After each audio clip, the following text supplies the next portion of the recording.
Hello everyone, this is Vinod sir and you are watching me on your channel Readers Coaching Classes, and today we are going to solve the problem number second on bank reconciliation statement. So हमने previous part में देखा, part 1 में introduction देखा, फिर हमने उसके अंदर format discuss किया और हमने रीजन बताया कि क्या कारण है bank balance as per cash book और bank balance as per passbook में डिफरेंसेस का। सारे कारण जानने के बाद इसके बाद हमने फर्स्ट प्रॉब्लम किया था टेक्स्ट बुक का, क्वेश्चन नंबर 6 था, और आज हम लाए हैं क्वेश्चन नंबर 2 में टेक्स्ट बुक का 9th question. So let's start.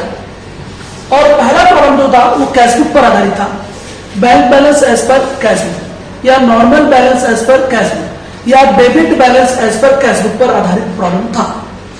आज हम करने वाले हैं कैश बुक पर आधारित प्रॉब्लम, लेकिन ओवरड्राफ्ट का problem. So from the following details provided by Prashant enterprises prepare bank reconciliation statement as on 31st March 2018। Now we have given overdraft as per cash book ₹28,000। Overdraft as per cash book का मतलब credit balance as per cash book भी होता है। तो चाहे लिखा हो problem में credit balance as per cash book या overdraft balance as per cash book, तो यहाँ पे पर्टिकुलर अमाउंट रुपीज नहीं लिख रहा हूं, जस्ट स्टार्ट कर रहा हूं। तो हमें क्या दिया हुआ है ओवरड्राफ्ट को क्या बोलेंगे credit balance as per cash book.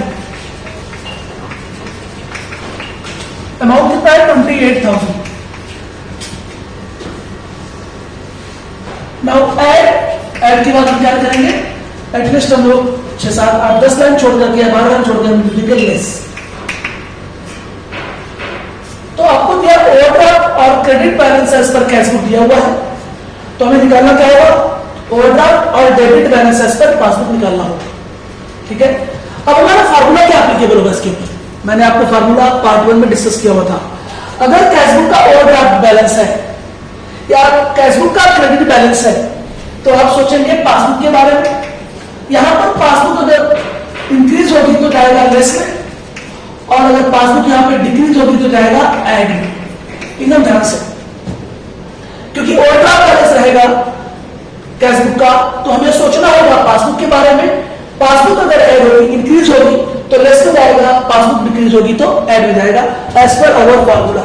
तो हमने फार्मूला बना रखा है, हम अपने फार्मूले से चल रहे हैं। तो ध्यान दीजिए, सबसे पहला ट्रांजेक्शन है second transaction, cheque issued of ₹2,000 and presented to bank. 2,000 रुपए का चेक इशूड किया, तुरंत आपकी कैश बुक 2,000 रुपए से माइनस हो जाएगी। ठीक है भाई, and presented to bank, cheque को बैंक के सामने हमने प्रेजेंट किया, प्रस्तुत किया बैंक के पास। रिटर्न डिसऑनर, लेकिन बैंक ने चेक को डिसऑनर कर दिया। इसका मतलब बैंक ने उस चेक का पेमेंट नहीं किया।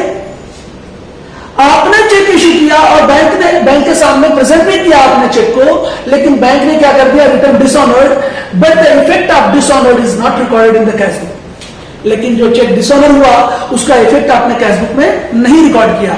इसका मतलब पहले ही जब चेक इशू किया होगा आपने तो कैश बुक 2,000 रुपए से माइनस हो गई। बैंक ने चेक को डिसऑनर कर दिया, दैट मींस बैंक ने पेमेंट नहीं किया, तो पासबुक से पैसा निकला क्या, नहीं निकला। पासबुक से पैसा नहीं निकला, इसका मतलब पासबुक क्या हो जाएगी प्लस हो जाएगी 2,000 रुपए से, और कैश बुक 2,000 रुपए से माइनस हो जाएगी।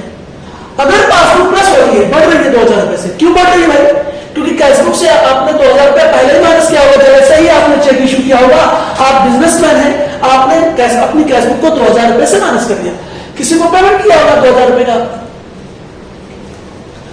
लेकिन बैंक के सामने जब आपने उसे प्रेजेंट किया तो बैंक ने चेक को डिसऑनर कर दिया, और चेक डिसऑनर हुआ लेकिन उसका रिकॉर्ड कैश बुक में नहीं दिखा गया।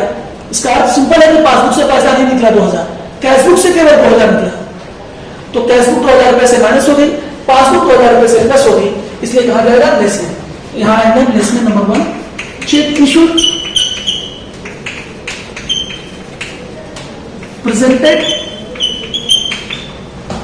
presented to bank, returned dishonored,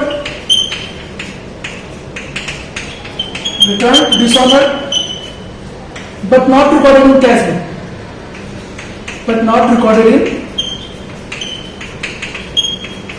cash book कितना अमाउंट 2000 रुपीज, क्योंकि कैश बुक पासबुक 2000 से प्लस में, इसलिए कहा गया लेस में। Next one transaction third, bank debited bank charges ₹150। Bank ने बैंक चार्जेस को डेबिट कर दिया। बैंक कहां पर डेबिट करेगा? पासबुक के डेबिट भी करेगा। और जब जैसे ही पासबुक के डेबिट होगी 150 रुपीज से, पासबुक 150 रुपीज से क्या हो जाएगी? कम हो जाएगी। पासबुक का डेबिट होना मतलब कम होना, और पासबुक का क्रेडिट होना मतलब पैसा बढ़ जाना पासबुक में। Simple reason. अगर बैंक ने डेबिटेड किया है बैंक चार्जेस को 150 रुपीज से, तो पासबुक से 150 रुपया काट लिया है, तो डेबिट साइड में, विड्रॉल साइड में जाएगा।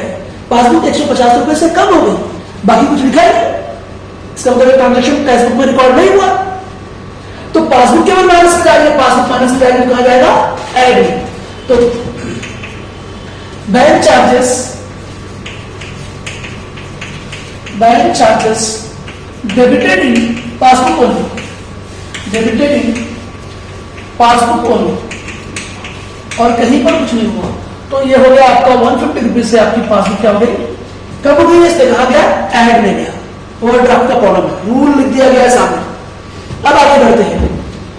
फोर्थ ट्रांजेक्शन ये हो गया हमारा, नहीं फोर्थ, बाकी फोर्थ बैंक ट्रांसफर, ये इंपॉर्टेंट ट्रांजेक्शन है, please pay your kind attention. Bank transfer ₹2500 to saving account of the proprietor but not recorded in the cash book. Bank ने प्रोप्राइटर के करंट अकाउंट से पैसा निकाला और करंट प्रोप्राइटर के saving account में पैसा ट्रांसफर कर दिया। यहां पर एक बात ध्यान दीजिएगा, इस ट्रांजेक्शन का ध्यान दीजिए। अगर saving account, fixed deposit account, recurring deposit account से पैसा ट्रांसफर होकर के कहां आएगा? करंट अकाउंट में अगर आएगा तो पासबुक प्लस हो जाएगा, ध्यान दीजिएगा। और अगर करंट अकाउंट से पैसा निकल करके कहां जाएगा? सेविंग डिपॉजिट को जाएगा, फिक्स्ड डिपॉजिट को जाएगा, रिकरिंग डिपॉजिट अकाउंट को जाएगा, जहां पर भी जाएगा। अगर करंट अकाउंट से पैसा ट्रांसफर होकर के किसी भी अन्य अकाउंट में पैसा ट्रांसफर होगा तो आपकी पासबुक माइनस होगी, क्योंकि बिजनेसमैन का करंट अकाउंट होता है। करंट अकाउंट से पैसा ट्रांसफर होगा तो करंट अकाउंट की पासबुक माइनस में जाएगा। और अगर किसी भी अकाउंट से पैसा ट्रांसफर होकर के करंट अकाउंट में आएगा तो पासबुक प्लस होगी। बस इतना ध्यान देना है। इस ट्रांजेक्शन में क्या हुआ है? बैंक ने ट्रांसफर किया है सेविंग अकाउंट का पैसा of the proprietor but not recorded in the cash book. अगर ये करंट अकाउंट से सेविंग अकाउंट को पैसा ट्रांसफर हुआ है तो पासबुक माइनस हो जाएगी। अब पासबुक माइनस होगी तो कहां जाएगा? ऐड। तो हम ऐड में जाना है। Transfer from current account to saving account but not recorded in the cash book.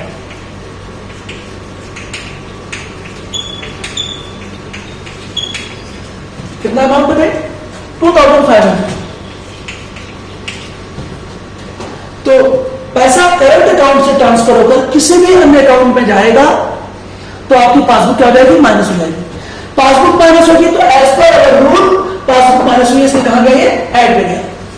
Next one, check issued to supplier but not presented to bank before 31st March 2018 rupees 1600.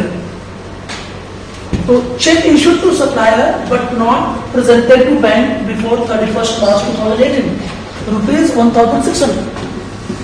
इसका मतलब ये हुआ कि हमने चेक इशू कर दिया अपने supplier को, क्रेडिटर को, तो हम तुरंत अपनी कैश बुक को क्या करेंगे? माइनस करेंगे 1600 रुपीज से। But not presented to bank before 31st March 2018। हमने 31st मार्च से पहले बैंक के सामने उस चेक को प्रेजेंट नहीं किया बैंक में, तो इसका मतलब क्या? Cheque issue but not presented for payment हुआ, तो इसका मतलब क्या हुआ? पासबुक से पैसा निकलेगा नहीं। पासबुक से पैसा नहीं निकलेगा तो पासबुक क्या हो जाएगी? प्लस हो जाएगी, क्योंकि कैश बुक केवल माइनस होगी। हमने सप्लायर को चेक इशू किया तो हम पहले अपनी कैश बुक को माइनस करेंगे 1600 रुपीज से, लेकिन बैंक के सामने हमने पेमेंट प्रेजेंट नहीं किया चेक को बिफोर 31st मार्च। 31st मार्च से पहले हमने चेक को बैंक के सामने प्रेजेंट नहीं किया तो बैंक ने पेमेंट नहीं किया, तो इसका मतलब पासबुक बढ़ जाएगी, कैश बुक कम हो जाएगी। पासबुक प्लस होगी इसलिए कहा जाएगा less. Check issued but not presented for payment, check issued but not presented for payment, presented for payment amount 1600. Now transaction number 6, check of rupees 3000 and rupees 2000 deposited into bank. हमने दो cheque bank में जमा किया, एक 3000 का और एक 2000 का। 3000 और 2000 के दो चेक बैंक में जमा किए गए, डिपॉजिट किए गए, but the cheque of rupees 3000 only credited by bank before 31 March 2018। हमने दो चेक जमा किए बैंक में, लेकिन बैंक ने केवल एक चेक जो है 3000 रुपए का चेक क्रेडिटेड किया। बैंक चेक क्रेडिटेड करेगा तो कहां क्रेडिट करेगा? पासबुक में। तो ये पासबुक में केवल 3000 रुपए आया, और हमने दो चेक जमा किए बैंक में, तो हमारी जो कैशबुक है 3000 प्लस 2000 5000 रुपए से कैशबुक बढ़ गई, और पासबुक में केवल 3000 आया। इसका मतलब कंपेयर करने पर पासबुक हमारी जो है वो 2000 रुपए से कम है। पासबुक 2000 रुपए से कम है, इसलिए कहा जाएगा ये ऐड हो जाएगा। तो हम लिखेंगे यहां पर क्या, एज पर अवर होगा check deposited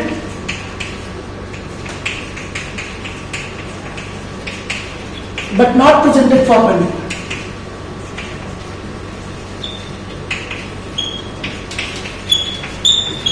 but not presented for payment. कितना?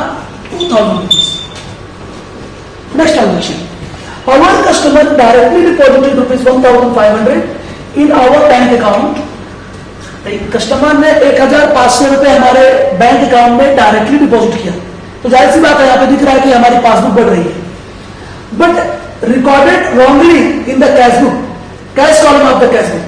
कैशबुक में रिकॉर्ड किया, लेकिन बैंक कॉलम में रिकॉर्ड करने की बजाय कैश कॉलम में रिकॉर्ड किया।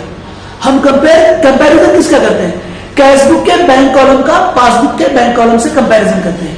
तो सिंपल सी बात है, इसका मतलब कैशबुक के बैंक कॉलम में रिकॉर्ड हुआ है ट्रांजेक्शन, कैशबुक का बैंक बैलेंस कम है, पासबुक का बैंक बैलेंस बढ़ गया, कितने से? 1500 रुपए से।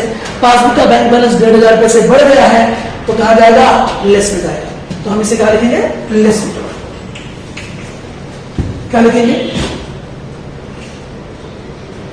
Direct deposit by customer, direct deposit by customer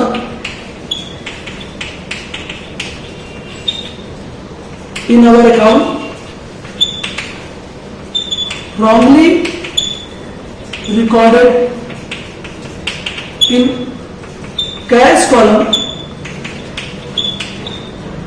of cash book. कितना अमाउंट? 1500। इसके next transaction and last transaction, bank deposited debited interest on overdraft rupees 750। Bank ने डेबिटेड कर दिया इंटरेस्ट ऑन ओवरड्राफ्ट। ओवरड्राफ्ट पर बैंक इंटरेस्ट लेता है। Overdraft facility is given by bank to its current account holder.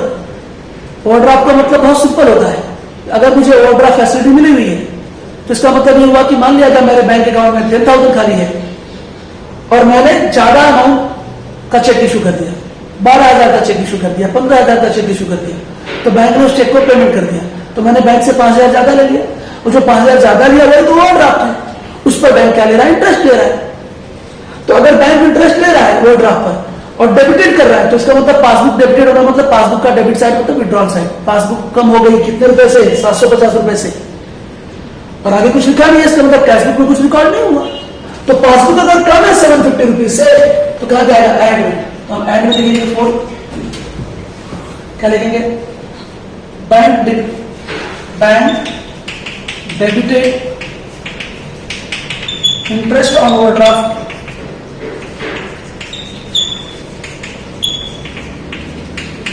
Not recorded in cashbook.